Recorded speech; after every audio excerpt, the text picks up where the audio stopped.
श्री स्वामी समर्थ. कर्जाचा डोंगर खूप मोठा झाला आहे. काही सुचत नाही तर हा उपाय करा. बाथरूममध्ये निळ्या रंगाची बादली नेहमी भरून ठेवावी.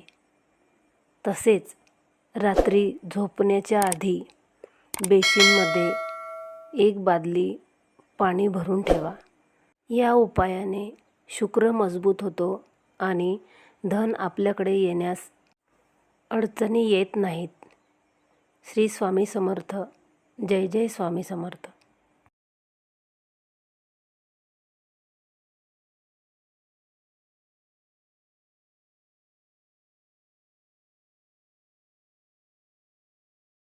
श्री स्वामी समर्थ.